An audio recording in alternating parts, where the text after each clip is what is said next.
শফিকুর রহমান, আমি কৃতজ্ঞতা জানাই।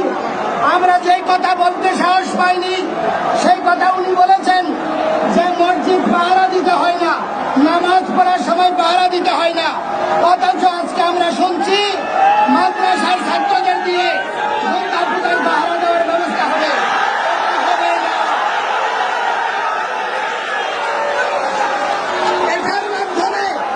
এটার মাধ্যমে মাননীয় ধর্ম উপদেষ্টা বিশ্ববাসীর কাছে বাংলাদেশের হিন্দুদের বাস্তব চিত্র তুলে ধরেছে যে এই দেশে হিন্দুরা কত বিপন্ন হলে অপরাপর ধর্ম বিশ্বাসের মানুষকে পাহারা দিয়ে তাদের অস্তিত্ব রক্ষা করতে হয়।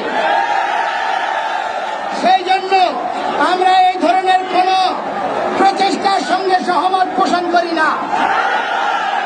আমরা যারা আমাদের এই সাম্প্রদায়িক নিপীড়নে যে সমস্ত রাজনৈতিক দল পাশে এসে দাঁড়িয়েছে আমরা তাদেরকে কৃতজ্ঞতা জানাই, কিন্তু এটাও বলতে চাই এই ধরনের ব্যবস্থায় আমরা ওই বিড়ালের কাছে মুরগি পোষা হয়ে থাকতে চাই না।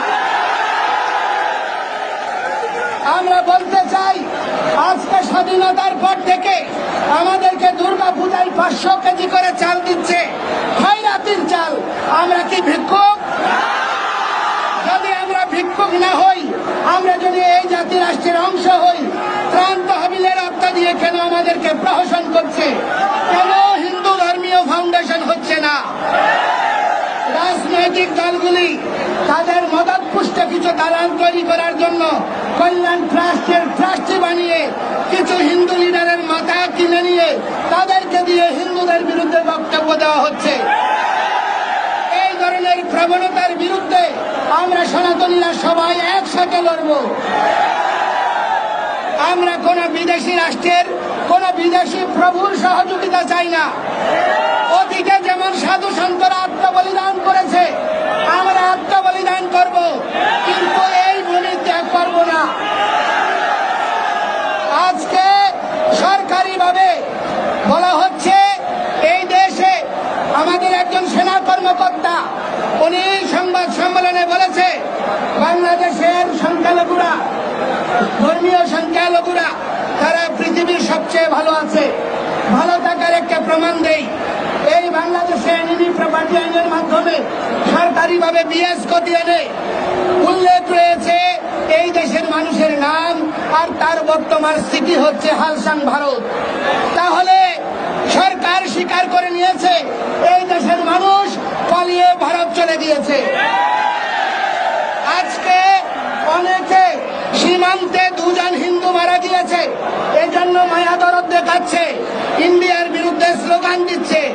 তো আমি বলতে চাই তারা কেন সীমান্তে গিয়েছে আগে ওইটা খুঁজে নিন। তারা কেন বিএসএফ এর গুলিতে মরতে গিয়েছে? কারণ এখানে বেঁচে থাকা তাদের জন্য একটা জীবন মৃত্যুর প্রহসন ছাড়ার কিছুই নয়। এই পরিস্থিতি কোনোভাবে আমরা মেনে নিতে পারি না। একটা জিনিস মনে রাখবেন, বাংলাদেশের মানুষকে আজকে আপনারা রোহিঙ্গাদেরকে সংরক্ষণ করছেন।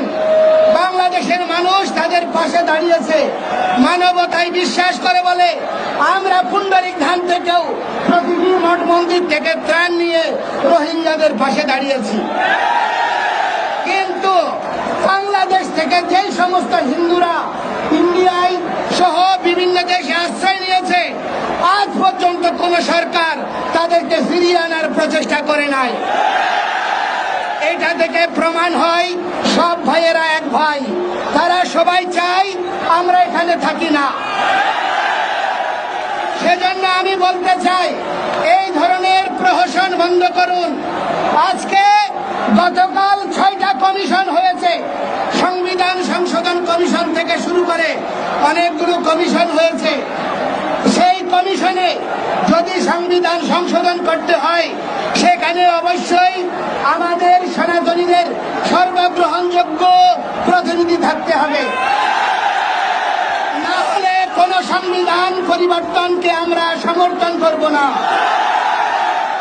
আমাদের নিয়ে দেবোত্তর সম্পত্তি আইন নিয়ে 13 সাল থেকে প্রহসন হচ্ছে, আজ পর্যন্ত থেমে কার্যালয়ে গিয়েছি, জেলা পুলিশ কর্মকর্তার ওখানে ডিএসপির লোক বলছে যে আপনারা কোন জায়গা থেকে এসেছেন। আমি বলছি ফুলবাড়িগ্রাম থেকে। ও আপনারা জায়গা দখল করেছেন, আমার ধর্মের জায়গা, দেবতার জায়গা। আমরা যদি দখলবাজ হই তাহলে যারা দখল করছে তাদের পরিচয়টা কি? এই ধরনের প্রবণতা পরিত্যাগ করুন।